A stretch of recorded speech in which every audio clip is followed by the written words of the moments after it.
इस वीडियो में आपको बताऊंगा कि आपको ऑनलाइन एप्लीकेशन फॉर्म कैसे फिल करना है, फॉर्म फिलिंग का कंप्लीट प्रोसीजर क्या है, कैसे कैसे आपको जो है डिटेल सबमिट करनी है, कहां पर क्या डॉक्यूमेंट्स अपलोड करने हैं और किस फील्ड में कौन सी चीज इंपॉर्टेंट है जो आपको अपडेट करनी है। तो यह सारा प्रोसीजर इस वीडियो में हम समझेंगे। तो चलिए मैं वीडियो को स्टार्ट करता हूँ। 2024 के लिए एनटीए ने इस बार जो ऑफिशियल वेबसाइट है एप्लीकेशन रजिस्ट्रेशन के लिए वो उसको चेंज कर दिया है। अब जो नई वेबसाइट है वो है gmain.nta.ac.in। इस वेबसाइट के थ्रू आपको रजिस्ट्रेशन करना है। यहाँ आने के बाद में आपको यहाँ से gmain 2024 रजिस्ट्रेशन ओपन यहाँ पे क्लिक करना है और यहाँ से फॉर्म को आपको स्टार्ट करना है। ये सेकंड विंडो आएगी और यहाँ से आपको देख रहे हैं न्यू कैंडिडेट रजिस्टर हियर, यहाँ से आपको स्टार्ट करना है। सबसे पहले आपको इन्फॉर्मेशन बुलेटिन है वो दी है, इसको आप पढ़ सकते हैं। इसमें सारी चीजें बताई गई हैं, क्या आपका एग्जाम का पैटर्न रहेगा, क्या सिलेबस है और कितनी इंपॉर्टेंट डेट्स हैं, वो सारी चीजें इसमें बताई गई हैं। ये एग्जाम की फीस है। साथ ही साथ इसमें कंप्लीट इंस्ट्रक्शन आपको बताए गए हैं कि फॉर्म कैसे आपको फिल करना है और क्या क्या डॉक्यूमेंट्स इसमें रिक्वायरमेंट है, तो वो भी आप एक बार यहाँ पे चेक कर सकते हैं।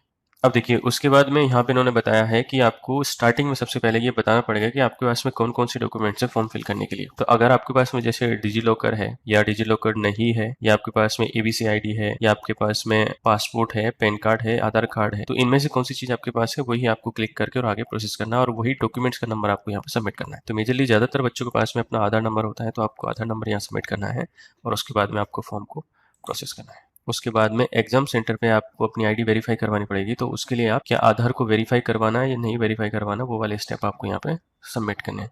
तो बस फिर आपको यहाँ पे क्लिक करना है, आपका नंबर यहाँ आ जाएगा और उसके बाद में सबमिट करना है। आप चाहें तो इसमें नो भी कर सकते हैं और कोई और आईडी जो है उसके नंबर यहाँ पे सिलेक्ट कर सकते हैं। सो ठीक है, अब इसके बाद में हम चलते हैं कि यहाँ पे अपने को स्टूडेंट की डिटेल सबमिट करनी है। स्टूडेंट की डिटेल्स में सबसे पहले आप देख लीजिए, यहाँ पे स्टूडेंट का नेम आएगा, फादर नेम आएगा, मदर नेम आएगा, डेट ऑफ बर्थ आएगी। ठीक है, ये तीनों चारों चीजें आपको जो है 10th की जो आपकी मार्कशीट है उसके अकॉर्डिंग ही आपको सबमिट करना है। जो आपकी 10th की मार्कशीट मेंशन है एज इट इज आपको यहाँ पे सबमिट करना है। ठीक है, उसके बाद में आपको यहाँ पे जेंडर सबमिट करना है। फिर आपको एक आइडेंटिटी टाइप में यहाँ पे इनमें से जो भी दिया गया है वो डॉक्यूमेंट्स आपको सेलेक्ट करना है और उसके बाद में उसके यहाँ पे नंबर सबमिट करने। ठीक है, फिर आपको अपना इसमें एड्रेस लिखना है। ठीक है, एड्रेस के बाद में आएगा आपका मोबाइल नंबर, उसके बाद में आएगा आपका ईमेल आईडी।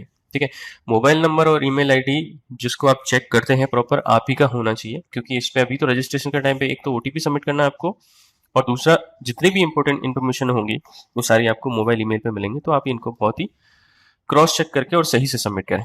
ठीक है, उसके बाद में परमानेंट एड्रेस लिखना है। अगर आपका परमानेंट और प्रेजेंट एड्रेस सेम ही है तो आप यहाँ पे क्लिक कर दें, दोनों यहीं पे सबमिट हो जाएंगे। ठीक है, और उसके बाद में आपको जो है अपना पासवर्ड बनाना है। देखिए जैसे मैंने मेरा पासवर्ड बनाया है इस तरह से, एक ये सिक्योरिटी क्वेश्चन यहाँ पे सबमिट करना है और उसके बाद में आपको फिर इसको आगे प्रोसेस करना है। ठीक है, जैसे ही हम सबमिट करेंगे इसको तो ये हमसे एक बार डिटेल्स चेक करवाएगा कि आपने जो डिटेल्स सबमिट करी वो सही है, आप चेक कर लीजिए। और जो डिटेल्स हमने सबमिट करी है उनको आपको टिक करना है कि हाँ भाई मैंने क्रॉस चेक कर लिए सही है, और उसके बाद ही आप जो है इनको आगे प्रोसेस करें।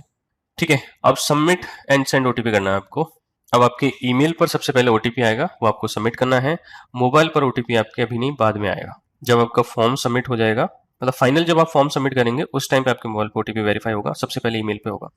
अब आपका देखिए फर्स्ट स्टेप कंप्लीट हो गया, इसमें आपको अपनी ईमेल आईडी पर रजिस्ट्रेशन नंबर मिल जाएगा। तो अब आपको वापस से यहाँ से अपना रजिस्ट्रेशन नंबर सबमिट करना है और फिर लॉगिन करना है। ठीक है, अब लॉगिन के बाद में इसने रजिस्ट्रेशन तो हमें कंप्लीट बता दिया, अब हमें एप्लीकेशन फॉर्म पूरा फिल करना है और उसके बाद में पेमेंट करना है। तो चलिए यहाँ से स्टार्ट करते हैं स्टेप टू स्टेप। अब हम इसको कंप्लीट करते हैं। तो सबसे पहले अपने पास में जो डिटेल्स आएगी वो आएगी आपकी पर्सनल डिटेल्स, जो हमने पहले फॉर्म में फिल करी थी। उसमें से इन्होंने कुछ डिटेल्स आपसे और मांगी है तो वो हमें सबमिट करना है। जैसे कि हमें यहाँ पे सबसे पहले ये सबमिट करना है कि आप जो है 12th क्लास कहाँ से कर रहे हैं या आप कर चुके हैं, तो उस स्टेट का नेम यहाँ पे आपको रखना है। उसके बाद में आपको अपनी कैटेगरी यहाँ पे सबमिट करनी है। उसके बाद में पीडब्ल्यूडी के लिए तो आप वो सबमिट करें, डायबिटिक के लिए प्लेस ऑफ रेजिडेंस आप गांव या शहर के रहने वाले हैं वो आपको सबमिट करना है। एनुअल इनकम आपको इसमें आपकी सबमिट करनी है, फैमिली की जो एनुअल इनकम है। ठीक है, किस तरह से आपने प्रिपरेशन की जेई के लिए वो सबमिट करना है। सेल्फ स्टडी सबमिट कर सकते हैं, मैंडेटरी नहीं है कि आपको कोचिंग ही लिखना है। अच्छा, आपका स्कूलिंग किस मीडियम से रहा है, हिंदी या इंग्लिश में, वो आपको यहाँ पे सबमिट करना है। देन कैप्चा सबमिट करके आपको फिर आई एग्री पे क्लिक करके और सेव एंड नेक्स्ट करना है। उसके बाद हमारे पास ऑप्शन आता है एग्जाम डिटेल्स का। इसमें हमें सबमिट करना है कि हमें पेपर किस मीडियम में देना है। तो आप जिस मीडियम में एग्जाम देना चाहते हैं वो आपको सबमिट करना है।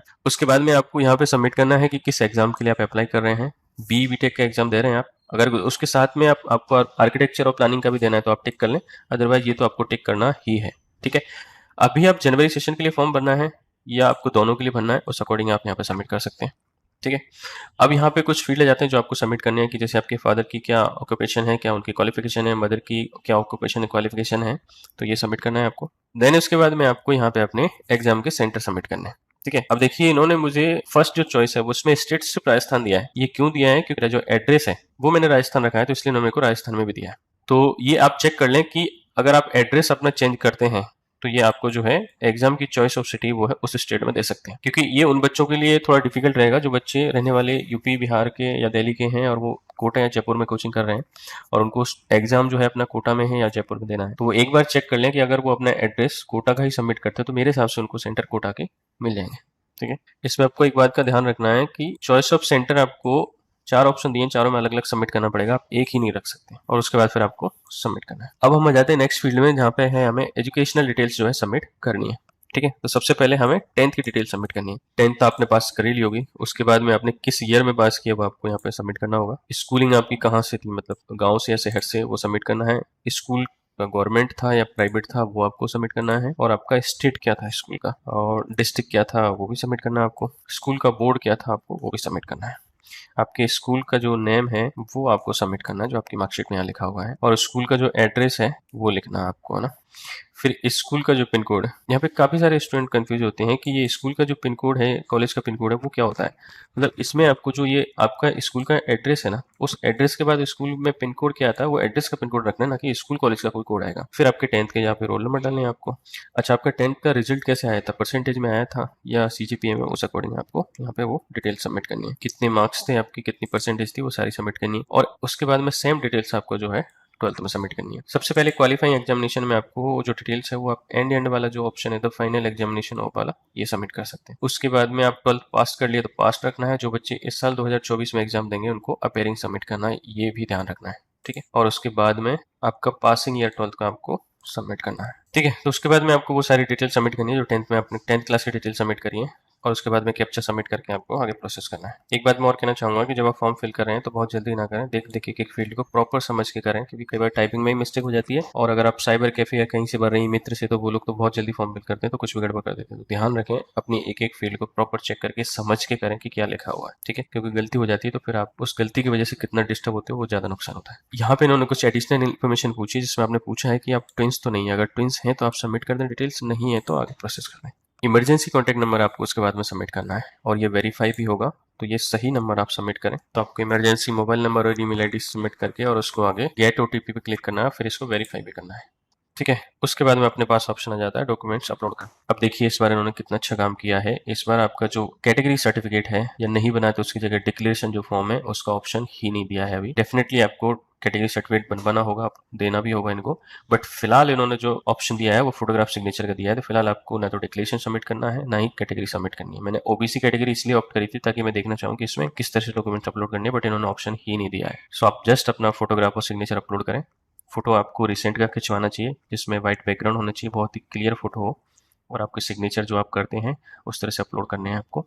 सो इस तरीके से फोटो और सिग्नेचर आप यहाँ पे अपलोड कर सकते हैं, और इनका साइज दिया है कि 10 से और 200 KB के बीच में आपको साइज रखना है, और उसके बाद में आपको सेव एंड नेक्स्ट करना है। उसके बाद में आपका जो है कंप्लीट एप्लीकेशन फॉर्म आपने कैसे फिल किया वो आपको यहाँ चेक करने का ऑप्शन आएगा। इसको आप पूरा एक बार अच्छे से चेक कर लें सारी डिटेल्स, क्योंकि इस टाइम पे भी आप एडिट कर सकते हैं, बाद में एडिट नहीं हो पाएगा कुछ भी। ठीक है, तो इसके बाद में फिर आपको अपना जो मोबाइल नंबर जो आपने स्टार्टिंग में सबमिट किया था वो वेरीफाई कराना है, और वेरीफाई करने के बाद में फिर आप इसको फाइनल जो है सबमिट कर पाएंगे। सो जैसे ही आपका ओटीपी वेरिफिकेशन हो जाएगा उसके बाद वापस से आपको यहाँ से कंप्लीट एप्लीकेशन फॉर्म पर क्लिक करना है, और जैसे ही आप यहाँ क्लिक करेंगे आपका फॉर्म कंप्लीट सबमिट हो जाएगा। उसके बाद में आपके पास में फाइनल सबमिट का ऑप्शन आएगा, यहाँ पर एक बार डिटेल्स चेक करने का ऑप्शन फिर आएगा। आप इनको एक बार चेक करें प्रॉपर सभी को, एंड आई एग्री पे क्लिक करने के बाद में फाइनल सबमिट करें। और जैसे फाइनल आप सबमिट करेंगे तो ये रजिस्ट्रेशन और एप्लीकेशन फॉर्म का प्रोसेस कंप्लीट हो जाएगा। उसके बाद में सिर्फ आपको पेमेंट करना है, जो भी आपकी फीस होगी वो आपको पेमेंट करना है। पेमेंट करने के बाद में आपके पास में कंफर्मेशन पेज डाउनलोड हो जाएगा और आपका फॉर्म सबमिट हो। सो ये कंप्लीट प्रोसेस है एप्लीकेशन फॉर्म का। जितने भी फील्ड्स बताए हैं उनको कैसे कैसे आपको फिल करना है मैंने सारी चीजें आपको बता दी हैं। इसके अलावा और कुछ आपको नहीं करना है। इसके बाद भी आपको कुछ और पूछना है इस फॉर्म से रिलेटेड तो आप कमेंट्स में पूछिए, मैं सारे कमेंट्स का आपको रिप्लाई करूंगा। Thank you. All the best.